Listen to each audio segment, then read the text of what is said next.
The psychology of people who are always late. Have you ever known one of them? They are the ghosts of our schedules, the masters of the last-minute arrival, the silent and often infuriating saboteurs of our well-laid plans. You have a meeting, a dinner, a simple coffee date, and you find yourself in the familiar and maddening ritual of waiting. And minutes tick by, stretching from a reasonable delay into a profound and undeniable statement. 5 minutes late, 10, 20. And when they finally arrive, it is often not with a profuse and sincere apology, but with a rushed, breathless, and almost cheerful flurry of excuses. The traffic, the alarm, the crazy morning. They seem to inhabit a different and more fluid dimension of time. A world in which the rigid and unforgiving clock of the rest of us is merely a gentle suggestion. You have likely looked at this person, the one who is always late, with a sense of profound and growing frustration. You have seen their lateness as a sign of their disrespect, of their arrogance, of a deep and selfish disregard for your own valuable time. You have diagnosed them with the easy, pre-packaged labels our culture provides. They're just disorganized. They're lazy. They're inconsiderate. You, a citizen of a world that runs on the sacred and non-negotiable logic of the schedule, cannot comprehend their chronic and seemingly unfixable tardiness. It feels like a moral failing, a quiet and persistent form of social violence. But what if you are wrong? What if their lateness is not a simple act of disrespect, but a complex and often tragic psychological symptom? What if their inability to be on time is not a sign of their arrogance, but of a profound and hidden inner conflict? What if they are not the masters of their own time, but are, in fact, the slaves of a deep and unconscious force they can neither understand nor control? The brutal and uncomfortable truth is that the person who is always late is not a villain. They are a prisoner. Their lateness is not a choice. It is a compulsion. And their inability to meet you on time is not a statement about their valuation of you. It is a heartbreaking and eloquent expression of a deep and ancient war that is raging within their own soul. To understand the psychology of the person who is always late, we must first understand that this is not, in most cases, a logistical problem. It is a psychological one. The chronically late person is not a person who has a bad relationship with their clock. They are a person who has a profoundly wounded and deeply conflicted relationship with reality. And this wound, like so many of our most baffling and destructive patterns, was almost always inflicted in the first and most formative classroom of their life, their own childhood. This is often the child who grew up in an environment of profound and terrifying chaos. They are the child of the alcoholic, the addict, the mentally ill, or the simply and profoundly overwhelmed parent. They grew up in a world where there were no reliable schedules, no predictable routines, no solid and trustworthy container for their own developing psyche. Meal times were a lottery, bedtimes a suggestion, and the emotional weather of the household was a violent and unpredictable hurricane. They learned with the brutal and unforgettable clarity of a traumatic lesson that time is not a reliable and orderly structure. It is a chaotic and malevolent force. And they learned that any attempt to impose their own small and childish sense of order upon this chaos was a futile and often heartbreaking act. For this child, the act of being on time is not a neutral act. It is a reenactment of a profound and terrifying trauma. To agree to a future appointment, to a specific time and place, is to make a contract with a reality that they have learned, on a deep and cellular level, cannot be trusted. Their nervous system, when it is faced with the demand of a schedule, is not responding to the present situation. It is responding to the ghost of 1,000 broken promises, of 1,000 moments of terrifying unpredictability. Their lateness, then, is not an act of disrespect. It is a profound and deeply ingrained act of self-protection. It is a form of rebellion against the tyranny of a reality that has always been hostile and untrustworthy. By being late, they are, in a very real and often unconscious way, saying, You cannot control me. The world cannot control me. I will not be a prisoner of your arbitrary and ultimately meaningless structure of time. It is a desperate and often self-defeating attempt to assert a form of sovereignty, of control, in a life in which they have always felt profoundly and terrifyingly out of control. It is also, and perhaps even more poignantly, a form of magical thinking. The child who grew up in chaos often develops a deep and unconscious belief that if they can just stop time, if they can just resist the forward march of the clock, they can somehow prevent the bad thing from happening. Their lateness is a form of arrested development, a desperate and childish attempt to live in a world in which the future, with all its terrifying and unpredictable dangers, never has to arrive. But there is another, and often overlapping, psychological dynamic at play.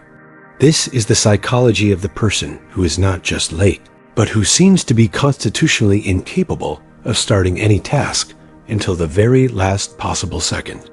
This is the student who pulls an all-nighter to write a paper that was assigned 3 months ago. This is the employee who does their best and most brilliant work in the frantic, adrenaline-fueled hours before a major deadline. From the outside, this looks like a simple and pathological case of procrastination. But from the inside, it is a far more complex and often deeply addictive psychological game. This is the person who, for a variety of reasons, has learned that they can only access their own, full and potent life force in a state of crisis. This may be the child who grew up in the same chaotic environment we have already described. They have learned that the normal, everyday state of being is a state of low-grade, dissociative anxiety. The only time they feel truly alive, truly present, truly real, is in a moment of high-stakes, adrenaline-fueled panic. The last-minute scramble is not a source of stress. It is a source of life. It is the only time they feel the glorious and intoxicating sensation of their own, full and undivided attention. Or this may be the child who grew up in an environment of immense and crushing pressure. They are the gifted child, the one from whom greatness was always expected. For this child, the blank page, the new project, is not an opportunity for creation.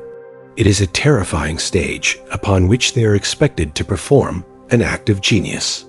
The weight of this expectation is so great that it is paralyzing. And so, they procrastinate. They delay. They wait. Can they wait until the deadline is so close, until the time is so short that the goal is no longer to be a genius? The goal is simply to survive. In that frantic last-minute rush, the tyrannical and perfectionistic ego, the part of them that is so terrified of not being good enough, is finally and mercifully silenced. There is no time to be perfect. There is only time to do. And in that state, they often produce their most brilliant, most creative, and most authentic work. They have, in a very real sense, created a system in which they must almost die in order to finally feel that it is safe to live. Their lateness is not a sign of their laziness. It is a complex and highly effective, if deeply unhealthy, strategy for outsmarting their own tyrannical inner critic. We have now reached the most difficult, the most uncomfortable, and the most morally ambiguous of all the psychological drivers of chronic lateness. This is the lateness that is not a trauma response, and it is not an addiction to adrenaline. It is a weapon. This is the lateness as a subtle and often unconscious act of passive aggression, a quiet and devastating move in the endless and often invisible game of power.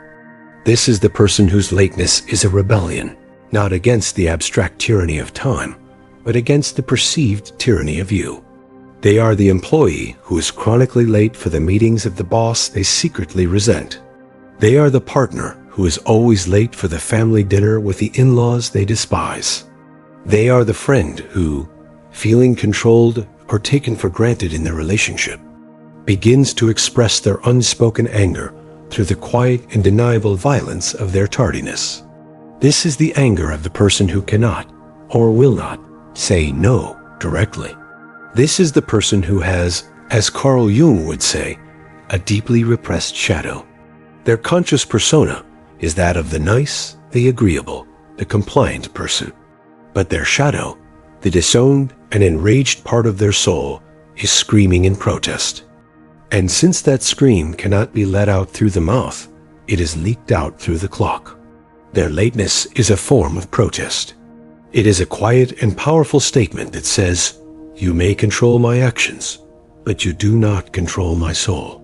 I will agree to be here, but I will be here on my own defiant and sovereign terms." It is a way of creating a small, pathetic, and ultimately self-defeating pocket of freedom in a life that feels like a prison. It is also, and more devastatingly, a form of asserting dominance. To make someone wait for you is a profound and primal act of power. It is a non-verbal statement that says, "My time is more valuable than your time. My reality is more important than your reality.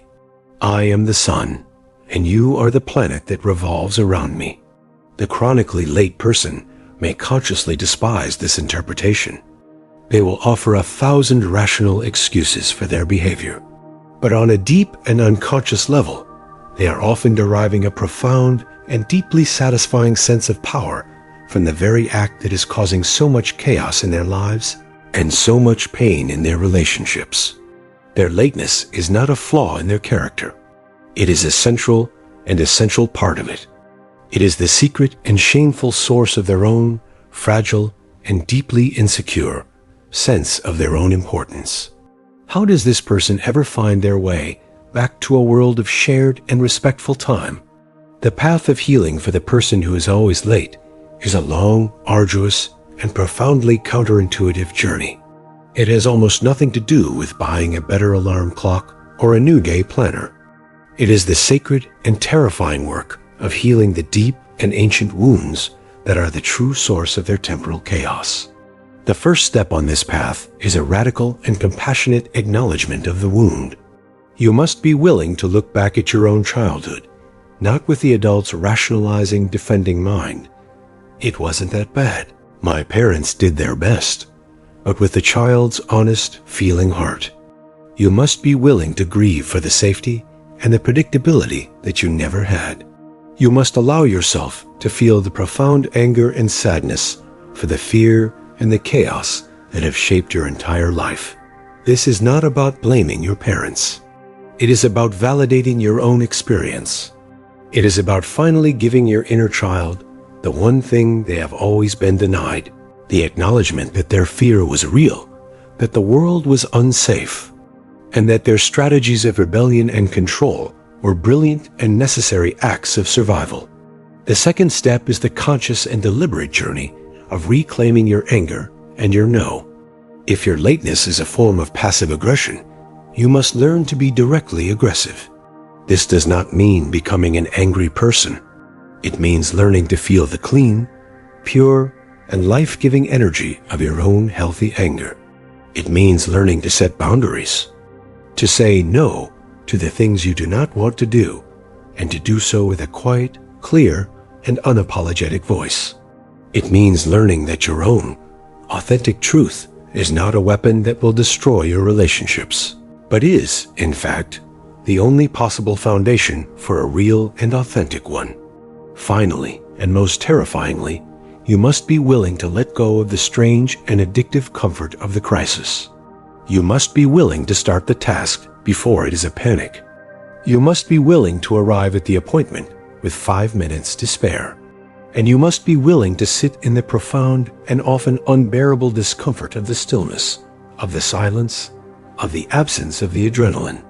This is the moment when you will finally come face to face with the very thing that your entire chaotic life has been a brilliant and tragic attempt to avoid: the quiet and often painful reality of your own unmedicated and authentic self. This is the path. It is not an easy path.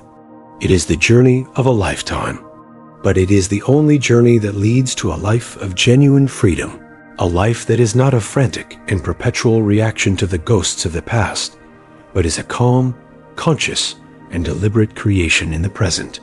The person who is always late is a person who has not yet in a very real and profound sense, arrived in their own life. They are a ghost, a refugee from their own past. A person who is perpetually and tragically out of sync with the beautiful and unforgiving rhythm of reality.